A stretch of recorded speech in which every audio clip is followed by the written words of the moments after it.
Une fois que vous avez fait en fait toute cette vérification pour les armatures minimales secondaires, comme je tiens encore à préciser, c'est celles qui sont ici en bas en fait, c'est celles qui sont là. C'est pas celles qui sont en point, c'est bien celles qui sont ici en bas. Une fois que vous avez fait ça, c'est ce que j'explique ici, choix de S vérifiant tous les critères. Donc ça veut dire que vous allez prendre le critère le plus critique. Je donne un exemple. Si ici vous trouvez 1500 mm et que ici vous avez par exemple 750 ou 700 ou je ne sais pas combien, le nombre que vous trouvez ici, vous allez prendre l'espacement, le plus petit espacement de tous ces espacements maximum. Ce sera lui qui va être le plus critique. Donc, disons que si vous êtes donné 700 par exemple, ici ou 750, vous allez prendre 500. Donc, c'est 500 qui sera votre critère qui va contrôler cette condition-ci. C'est pour ça que je mets remarque résultat sous la forme d'espacement. La valeur que je mets ici, c'est une valeur indicative. C'est pas ça que vous devez trouver. Comme ça, je mets la main entre guillemets. C'est que vous allez faire le calcul, trouver votre valeur. Et là, vous saurez exactement ce qu'il faut mettre ici. Donc, si c'était par exemple 500 mm, vous allez mettre, et que ce sont des barres 10M, ou c'est plutôt 20M. Dans notre cas, c'est 20M.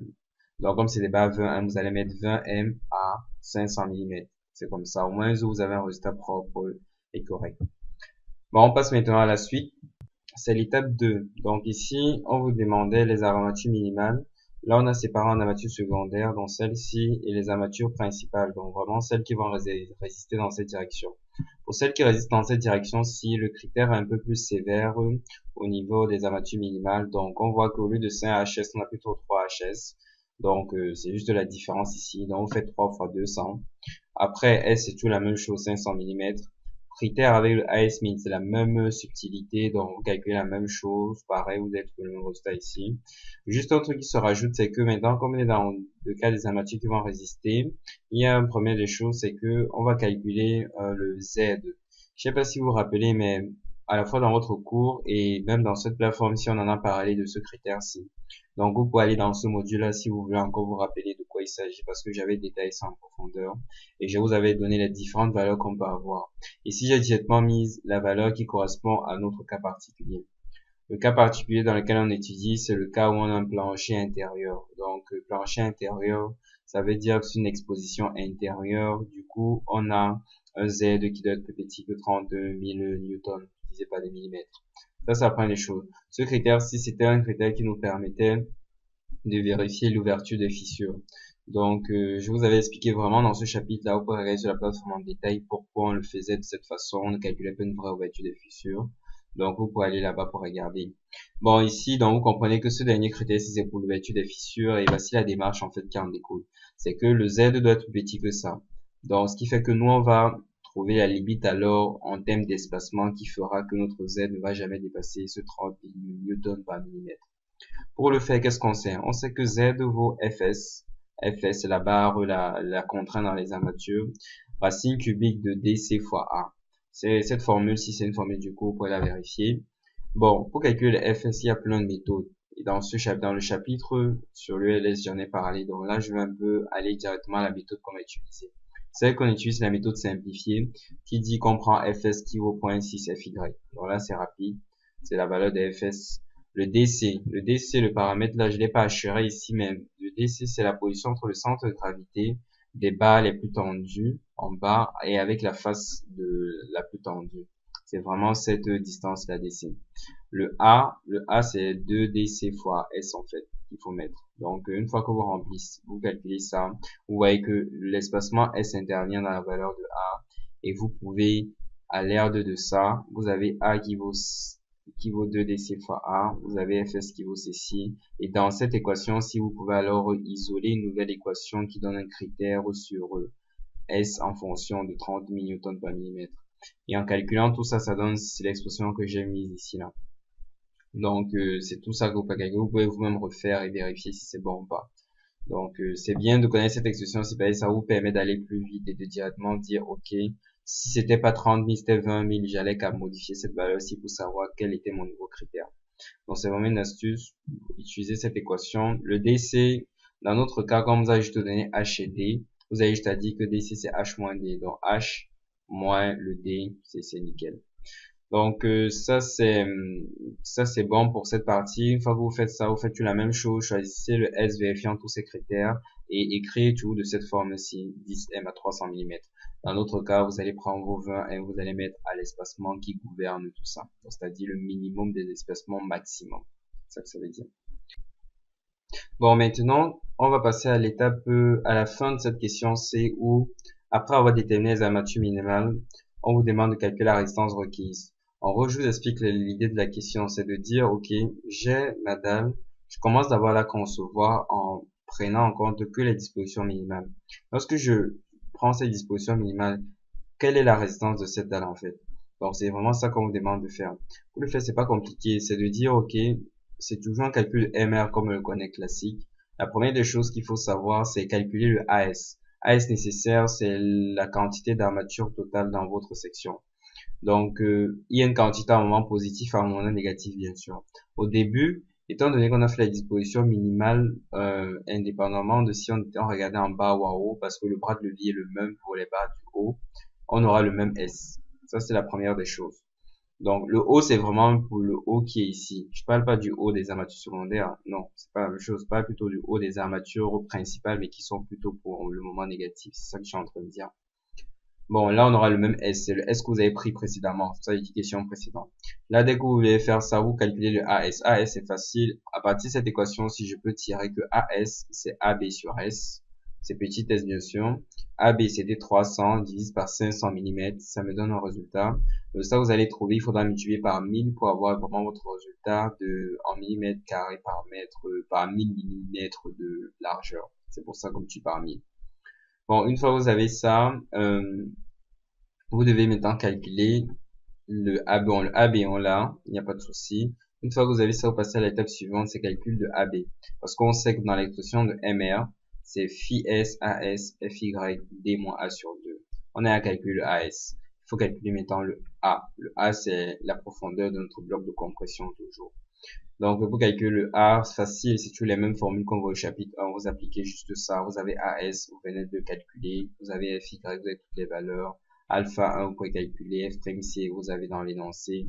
Et le B, vous prenez 1000 mm, vous calculez. Donc là, une fois que vous calculez votre A, c'est nickel, vous pouvez passer à l'étape suivante. L'étape suivante, c'est de dire, ok, je calcule maintenant. Moi, avant de le faire, toujours, c'est toujours un truc que j'aime bien faire, pour ne pas oublier. Avant de commencer à faire l'application de MR, je calcule d'abord le ASB. C'est quelque chose qu'on oublie souvent, alors qu'il faut toujours vérifier ça. Donc, calcul de ASB, c'est facile. Calcul de AB. Le AB ici, c'est le A. C'est le bloc de compression en conditions équilibrées. Donc, le AB, sa formule, c'est 700 fois D fois bêta sur 700 plus FY. Calculer, c'est rapide. Le D, vous avez le bêta, vous pouvez calculer. Et FY, vous avez toutes les valeurs. ASB, application numérique, vous trouvez ASB. Faites la vérification ici. La vérification qui est ici, là, elle est importante parce que n'oubliez pas, c'est toutes les conditions d'utilité. Donc, il faut que votre AS soit dans cet intervalle-ci. Ça, c'est non-fragilité. Ça, c'est vraiment d'utilité pour que la section soit sous-armée. C'est ça qu'on veut. Donc, vous devez vérifier ça. Une fois que vous avez vérifié ça, vous savez que, ok, bon, l'espacement que j'ai choisi vérifie toutes ces conditions. Je peux maintenant effectuer le vrai calcul de MR.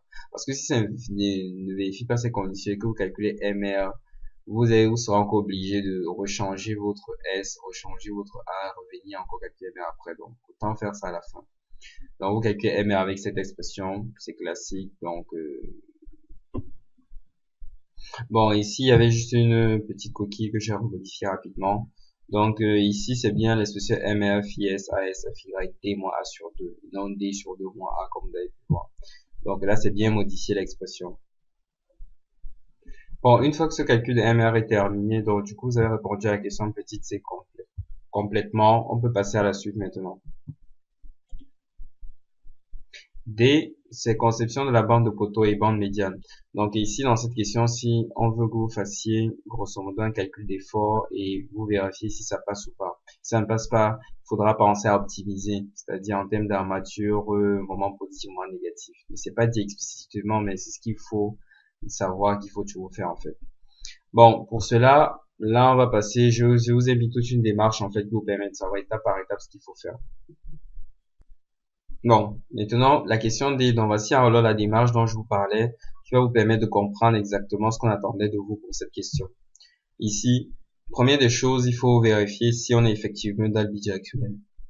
Pour cela, c'est pas compliqué. c'est de regarder sur tout votre plancher. Vous prenez la portée 160 la plus grande, qui est 6400, divisé par la portée 160 la plus petite, 4500. Faites le ratio. Le ratio doit être plus petit que 2. Donc, comme il est petit que 2, on a un 42, c'est OK, dalle bidirectionnelle. S'il était plus grand que 2, ça devait être une dalle unidirectionnelle. Mais là, c'est pas le cas. Première des choses, on sait que c'est une dalle unidirectionnelle, bidirectionnelle. Deuxième des choses, on veut aussi vérifier les limites d'application de la méthode directe. Parce que la méthode qu'on prend, c'est une méthode simplifiée. Donc, il faut vérifier toutes ces limites ici pour savoir si les résultats qu'on aura sont cohérents ou pas. Première des choses, savoir s'il y a au moins 3 travées. Ça, c'est pour la méthode bien bidirectionnelle parce que ne confondez pas. Unidirectionnelle, c'est 2 travées, mais bidirectionnelle, c'est 3 travées. 3 travées, c'est facile, on peut regarder 1, 2, 3, 4. 1, 2, 3, 4 à chaque fois. Donc, on a 4 travées, c'est OK, c'est vérifié. On a des portées similaires adjacentes. Qu'est-ce que cela veut dire? C'est que ici, comme on vous a dit, les portées centrasantes sont telles que L min supérieur à 2 tiers de L max pour des travées adjacentes. C'est-à-dire que si je regarde là, ça c'est une portée, ça c'est une deuxième, ça c'est vraiment ce qu'on appelle les travées adjacentes. Ne regardez pas une comme ça, non. C'est vraiment les portées des travées adjacentes, c'est comme ça, comme ça. Si on regarde bien, on voit qu'à chaque fois, dans n'importe quelle direction, dans la direction est-ouest par exemple, travée adjacente, à chaque fois, c'est toujours la même valeur. Dans la direction nord-sud, c'est toujours la même valeur. Donc, c'est pour ça que j'ai dit, on a des portées similaires adjacentes. Donc, ln min sur ln max ou 1. Ne regardez pas dans deux directions opposées. C'est pas la même chose qu'ici en haut. Donc, il faut regarder dans la même direction comme ça. Donc, ln min sur ln max me donne 1, c'est supérieur à 2 tiers. Donc, c'est OK. La vérification ci est bonne. Bon, ensuite, ce qu'on va maintenant faire, c'est charge uniforme. Donc, charge uniforme, c'est normal, plancher, on applique des charges uniformément réparties. Ce qu'on nous a donné au début de l'énoncé, des charges surfaciques, donc c'est bon. Deuxième chose. Ensuite, on vérifie aussi cette limitation si QLF est inférieur à 2 QDF. Pour cela, pour vérifier ça, il faut calculer à chaque fois les valeurs, en fait, les différentes valeurs de charge. Ce que j'appelle QP ici, c'est pour la charge due au poids propre. Donc, c'est ça que j'appelle QP. Pour faire son calcul, c'est facile. C'est gamma C fois l'épaisseur de la dalle pour avoir une charge surfacique. Gamma C, c'est 24 kN par mètre cube. Et le HC, c'est 200 mm. Donc, on pourrait faire l'application. Après, QLF. QLF, c'est vraiment la charge vive pondérée. Donc, 1.5 fois QL. QDF, 1,25 QP plus QAD. Donc ça c'est juste trouver la charge, les dead load pondérés. Bon là c'est vraiment des applications, c'est pas compliqué. Après vous faites la vérification ici. Dans mon cas, j'ai pas mis les résultats parce que voilà c'est de l'application numérique, mais dans un autre cas ça passe. Et normalement vous avez QLF qui est plus petit que 2 QDF. Du coup vous pouvez appliquer cette méthode là. Donc ça c'est OK. À la fin, n'oubliez pas de calculer quand même le QF parce que c'est lui qu'on va utiliser dans la suite des calculs. Donc calculez-le rapidement, c'est juste de faire l'addition de QLF et QDF. C'est ça qui me donne ça. Et on a 11.35 kPa. Après ça, c'est le chiffre que j'avais trouvé, mais ça peut peut-être une erreur de calcul de ma part. Donc n'hésitez pas à vérifier vos calculs. Si on ne trouve pas la même chose, c'est pas un problème. Donc c'est juste les ordres de grandeur qui importent. Et de toute façon, même à l'examen, on coupe pas, on nous enlève pas tous les points pour l'application numérique. C'est plus à l'image qu'on aime regarder aussi. Section prismatique. Donc, c'est normal parce qu'on a une section rectangulaire. Donc là, c'est OK. Passons maintenant, moi j'ai mis étape 2, mais c'est étape 1, c'est la suite de cette étape-ci. Donc cette étape-ci, c'est le calcul du moment statique. Donc, dans cette étape, on vous demande il faut calculer absolument le moment statique parce que, étant donné qu'on essaie de déterminer les efforts dans la structure, on va d'abord trouver la répartition longitudinale et après trouver une répartition transversale. Donc la première étape c'est calculer le moment statique. Le moment statique ici, la formule vous êtes donnée, c'est pas compliqué, QF L2A fois Ln1 au carré sur 8. Attention juste à une chose, c'est que L2A c'est une portée centre à centre. Donc c'est vraiment, si je suis dans la direction est-ouest, L2A c'est 4500. Mais si je regarde l'autre direction, si je regarde plutôt Ln1, c'est une portée nette. Donc c'est vraiment dans cette direction-ci, la direction qui est plutôt qui est parallèle à la direction dans laquelle je regarde, celle-ci. N c'est pour la portée nette. Donc juste ce qu'il faudra faire, c'est retrancher en fait la largeur des poteaux des deux côtés. C'est juste ça. Donc, vous retranchez juste la largeur des poteaux et ça vous donne le résultat. Donc, c'est 6400 moins 300 moins 300. C'est ça qui vous donne 5,8 mètres. Vous faites ça, vous calculez M0, c'est nickel. Et n'oubliez pas au carré, bien sûr. Une fois que c'est fait, on passe à l'étape 3, distribution longitudinale. Comme je vous l'ai dit, c'est que, premier des champs de faire une distribution longitudinale, c'est pas compliqué. Ici, une fois que vous avez trouvé le M0, il faut trouver maintenant dans quel tableau il faut aller trouver les coefficients. Mais pour trouver le tableau, il faut prendre les coefficients, il faut exactement savoir quel type de travée vous avez. Donc, le type de travée qu'on a ici, si on regarde bien, on vous a dit, c'est entre D et E et c'est sur l'axe 3, donc c'est là. Donc, on comprend que c'est directement une travée extérieure. Donc, c'est ici, c'est une travée extérieure. C'est pour ça que j'ai marqué là, j'ai fait un petit zoom ici, j'ai mis une flèche, c'est vraiment une travée extérieure. Là, en mettant, j'ai pris un extrait des notes de cours, c'est que là, dans cette partie, si on voit dans le tableau de la méthode directe, on expliquait en fonction des différents types de travées. Travée intérieure, ça nous intéresse pas, on ne regarde pas du tout, on regarde travée extérieure. Mais dans le cas de travée extérieure, il y a beaucoup de distinctions à faire.